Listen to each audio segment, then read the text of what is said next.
We're in the middle of service. This is the first ribeye that's gonna get cooked today. Spaniards, we cook ribeyes very, very close to the ember. So what you get is the perfect crust, charred, caramelized surface. We don't add just a little bit of salt. No, we add salt. The meat knows how much salt is needed. The steak, as humble as it is, everybody thinks you can grill, but Spain grills like nobody. The culture of grilling in Spain is deep. The meat restaurant in Spain can be very different in the different cities, the different regions. And here is an homage a little bit to all of them.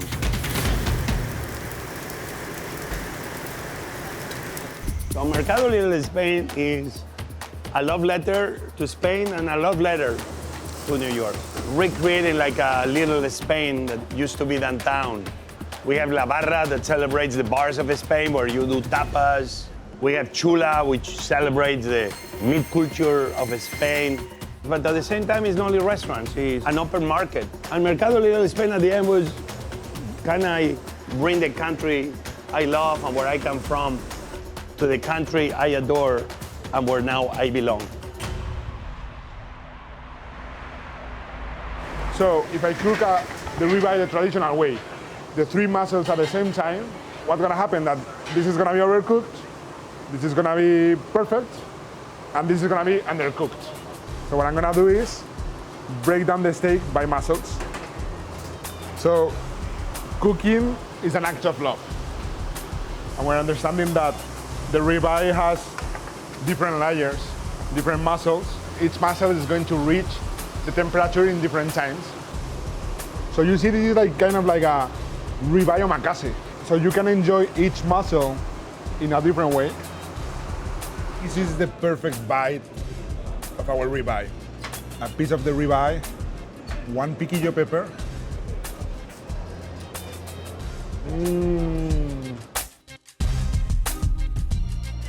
¿Qué pasa, Nico? He wanted to cook Spanish for the masses. And I told him, I got the place for you. In what is probably one of the biggest spaces anywhere in the world to celebrate the Spain. We have 3 restaurants and then we have 10 kiosks. At the end of the day, if you want to put in numbers, it's like having 6 restaurants. Everything that we'll find in the market, in the restaurants, is being prepped here and then sent to the restaurants where we finalize the execution a la minute. Here I have the lamb from Spain that we are going to cut and get it ready for service. What I can tell you is that in our steakhouse, that is the only place where you can find the Suckling lamb. 15, 20 years ago, Jose did a great job lobbying and pushing to get the ibérico pork in the US. And now, 7 months ago, we did the same thing with the lamb. So we are going to introduce those guys in terracotta bowls with water and salt. And we're gonna introduce it in our wood brick oven. We're gonna pre-cook them before service because this lamb takes 2 hours and a half to get cooked. So we do this, depending on the day, between 10, 15 portions. And then during service, we're gonna turn on the fire, high temperature, to be able to flash the lambs by the order and get the crispy skin. When it's sold out, it's sold out. It's not easy in Spain to find places that will do baby lamb, baby pig, and the steak. The lamb cannot be any simpler. The water is keeping the moisture, but at the same time, the moisture allows you to get a better brown at the end, very much like bread. Humidity allows better crust, and we let the ingredient speak by itself. It's so thin, and look at the meat, how it falls out from the bone. This is the bite. Look at this. This is a different animal. This is not lamb. This is the lamb of the gods.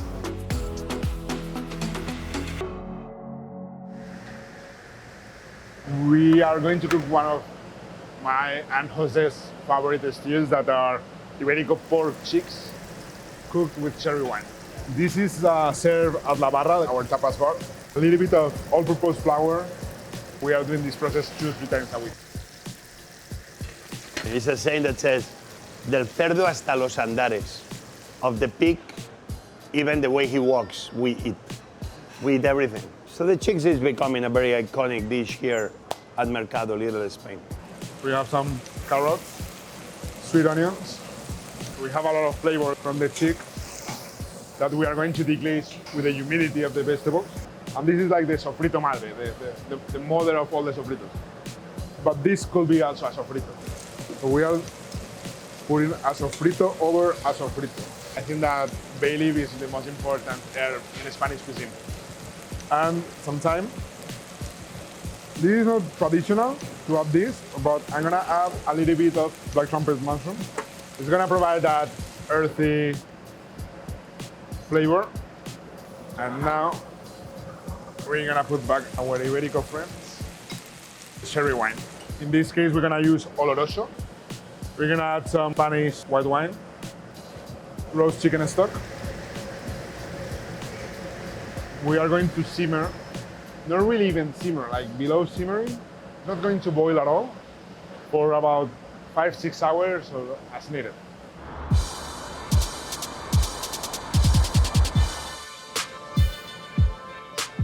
This is the same croquetas that my mom used to make.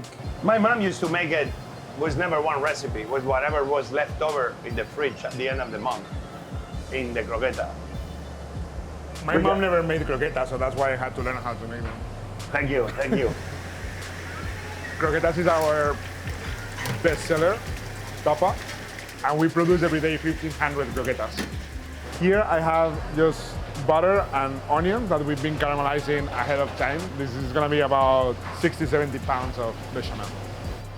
A bechamel usually is only milk, butter, and flour. Also heavy cream, chicken stock. We'll add the chicken meat at the very last minute. I think croquetas, I have no doubt, one day is gonna be as iconic in America as hot dogs.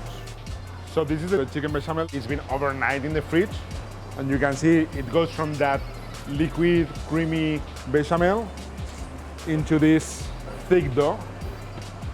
We introduce the croqueta in egg, and from the egg to breadcrumbs. And then those croquetas are gonna go back to the fridge and rest in the fridge overnight, or at least hopefully 6-8 hours before service. Gazpacho is the most famous cold soup from Spain that everybody knows. So you can get gazpacho at our restaurant La Barra.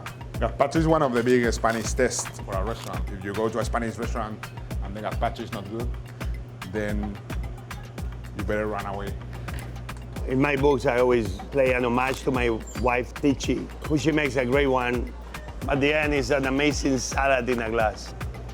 The bread helps to emulsify the olive oil. Don't be cheap on the olive oil, don't be cheap on the bread, and be happy. You can use any vinegar, but we really recommend to use the vinegar from cherry, from Jerez, in the south of Spain.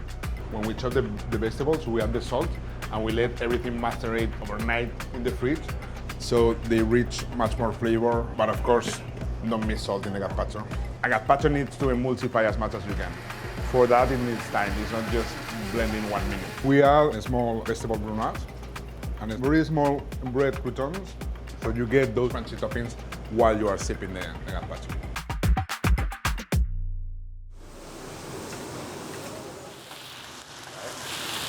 So, the chicken and the rabbit go in the paella.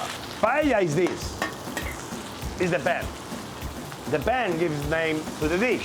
What I'm very proud is that we were the first in America to do a big place making paellas by the book. Now is the time to add our artichokes and green beans. And then this is very important, garrufo, and you will have to boil them. This is very iconic in traditional paella. And what we're gonna do is fry the tomato. We are making like a sofrito a la minute. We have great saffron in Spain. What we do is we infuse it like it was a tea. And that's why it has this amazing reddish color. And it's ready for us to add the water. So it's more or less 1 rice, 6 parts of water.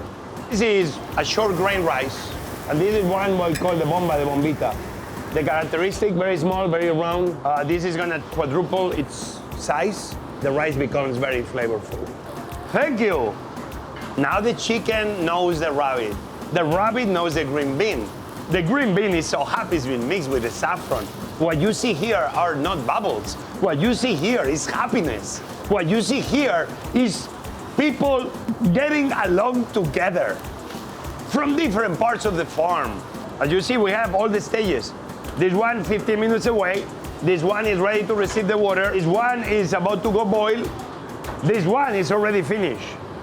This has been my most iconic, in a way for me, hardest work ever, Mercado Little Spain. It's a love letter. That's why for me it's so important. Not like the other restaurants are not. Here I'm telling a story of who I am. I'm telling the story of what Spain is.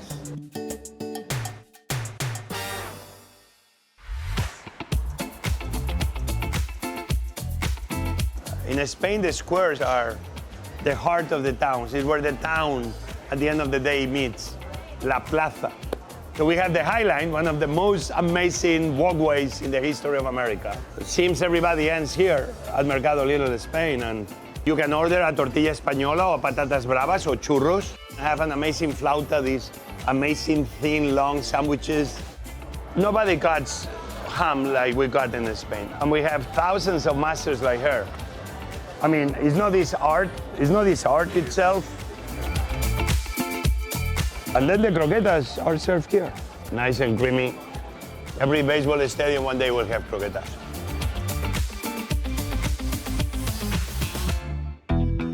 Tapas is not really dishes, it's a way of life. And you don't do the way of life better than in the south of Spain. This is Tapas 101. And this is badly called the toothpick. This should be called the tapa pick. Nobody knows how to use this better than the Spanish people.